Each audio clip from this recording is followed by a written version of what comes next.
بسم اللہ الرحمن الرحیم۔ السلام علیکم ورحمۃ اللہ وبرکاتہ۔ آج ہم اپنے درس قرآن کے سلسلے کو آگے بڑھاتے ہوئے سورہ فیل کا تفسیر و ترجمہ پیش کریں گے۔ یہ سورہ اللہ تعالیٰ کی قدرت اور اس کے دشمنوں پر اس کے عذاب کا ذکر کرتی ہے۔ آئیے سب سے پہلے اس سورہ کی تلاوت سے اس سفر کا آغاز کرتے ہیں۔ اعوذ باللہ من الشیطان الرجیم، بسم اللہ الرحمن الرحیم۔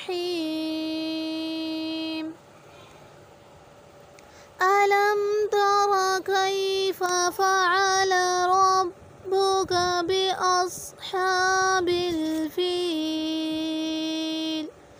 أَلَمْ يَجْعَلْ كَيْدَهُمْ فِي تَضْلِيلٍ وَأَرْسَلَ عَلَيْهِمْ طَيْرًا أَبَابِيلَ تَرْمِيهِمْ بِحِجَارَةٍ مِّن سِجِّيلٍ فَجَعَلَهُمْ كَعَصْفٍ مَّأْكُولٍ۔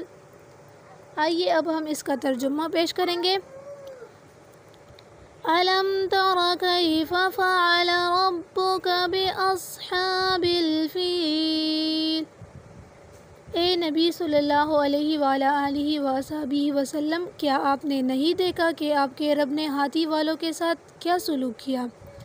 أَلَمْ يَجْعَلْ كَيْدَهُمْ فِي تَضْلِيلٍ، کیا اس نے ان کی چال کو بیکار نہیں کر دیا؟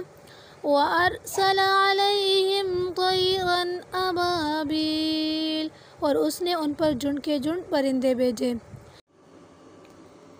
تَرْمِيهِمْ بِحِجَارَةٍ مِّن سِجِّيلٍ، جو ان کو کنکر کی پتھریاں مارتے تھے۔ فَجَعَلَهُمْ كَعَصْفٍ مَّأْكُولٍ، تو اللہ نے انہیں کائے ہوئے بھوسے کی طرح کر دیا۔ اب سورہ فیل کا مختصر سا خلاصہ تفسیر ذکر کرتے ہیں۔